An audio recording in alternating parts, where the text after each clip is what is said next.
Hi, everybody. All right, so here's a real quick rundown of how you'd want to go about completing this particular page in our notes. So one thing to give you a heads up on is you want to make sure you're paying attention to these instructions, okay? So up at the top, it says determine if each of the following represents a quadratic function. And as a reminder, when we say that, what this means is you need to check the second difference, and if that's constant, then you have a quadratic, okay? So if you look at this first example over here, we've got, and you have to check the x values also, not just the y values. Okay, so if you look at the x values, they are each going up by +3, okay? On the right-hand side, they're going up by a different number every time. So like the first one, it's 1, then 2, then 4, and then 8. Now that all by itself isn't a really big issue, but the fact that if you did that a second time, if you checked the difference, it would still be a different number, right? It'd be 1 again, 2, and 4. That lets you know, and remember, that'd be a change over 3. 1 over 3, 2 over 3, 4 over 3, 8/3. So it needs to be constant when you get to that second difference. Okay, so the answer to this first question is, if I can get my computer to, cooperate. No, that first one's not quadratic. Okay, now if I look at the second one, we've got a situation where we have a different value as we're adding between, if we check our first difference, all, increments of 1 over here, right? So this is all going to be over 1. But then when I check the second difference, I'm going from -3 to 0, so that's a +3, and then +3 again, and then +3 again. So every single time we're adding 3 right here. So in answer to the question, is this quadratic? You would say yes. If I can get this to cooperate with me, it'd be so nice.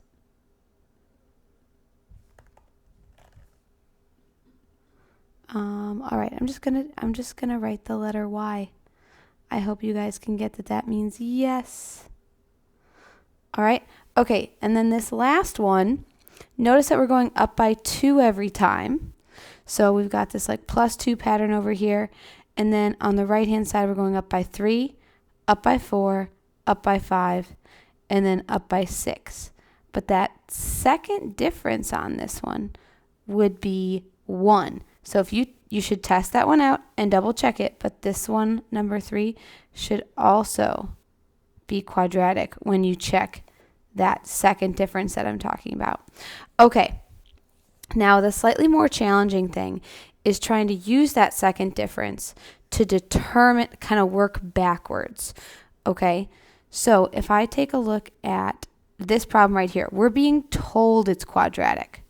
Okay, that's really important that you already know this is quadratic. So like okay, that like this difference of 5 and then this difference of 3, notice how we're adding 3. What's happening from one term to the next is that we're subtracting 2 every time. Okay? So, you know that here, 8 to 9 is 1. You don't know what this number is, right? You don't know what K is, but you know that the number that's supposed to be here has to be 1 minus 2 because of that constant second difference. So what's 1 minus 2? That's -1. So then it's kind of like you're building this little pattern, and then you've got to work backwards. Okay, so then if I'm supposed to go 9 and take away 1, then K must be 8. Like that just must be what it is. Okay?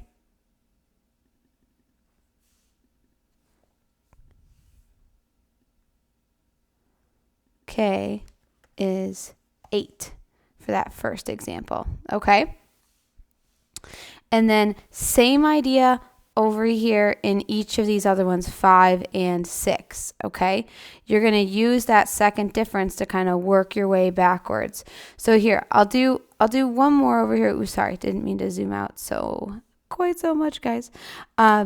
Over here in this one on the far right, what I would do is I would kind of actually work from, first off, I know these numbers look a little funky, but if you look, they're all just separated by 0.4. So that's a constant change over here. So that's helpful. You want there to be, if there's equal increments in the x values, then you really can just focus on the outputs.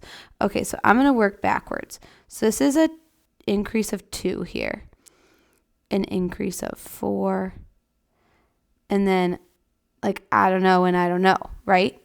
But you know that between 4 and 2, like in this little difference between these two, you are subtracting 2 every time, just in this other one that we were doing here, right? So if we know that there's a -2 pattern, then we know that we're actually adding 2, right, to work our way backwards, okay? So that's going to help us out here to figure out that our k value, and also, yeah, we're subtracting 2. So, right, adding 2.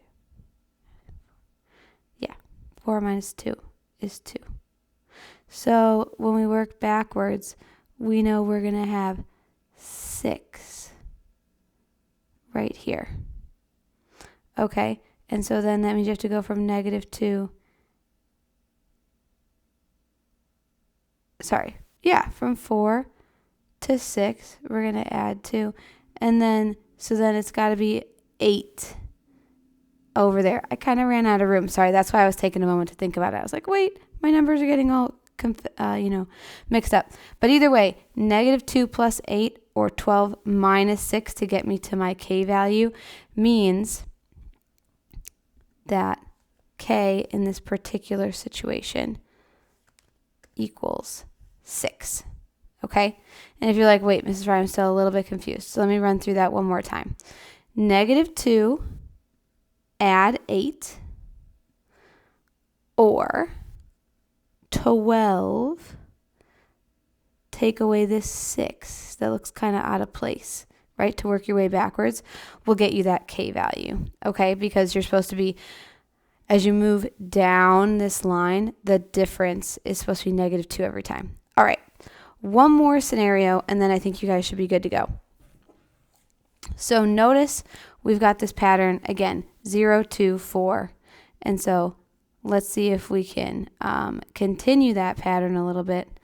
So we want to find, let's see, 6, 8. Okay, so we want to figure out what the value would be, not when we're 6, okay?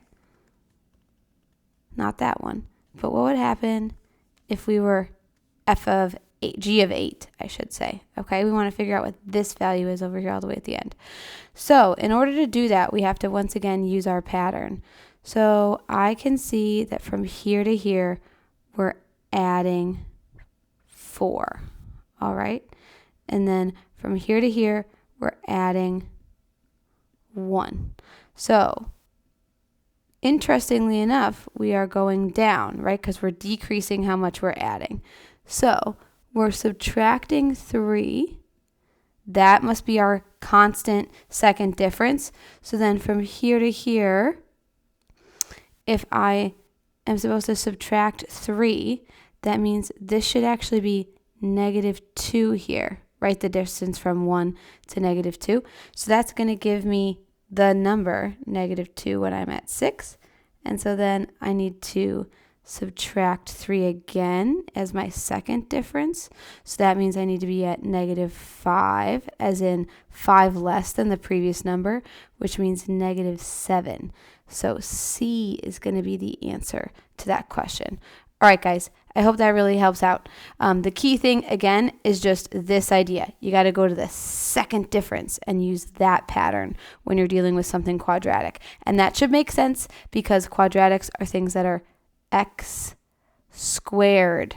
Linear, x to the first difference, x squared, second difference. All right, that's all I got for you. Have a good one. Bye.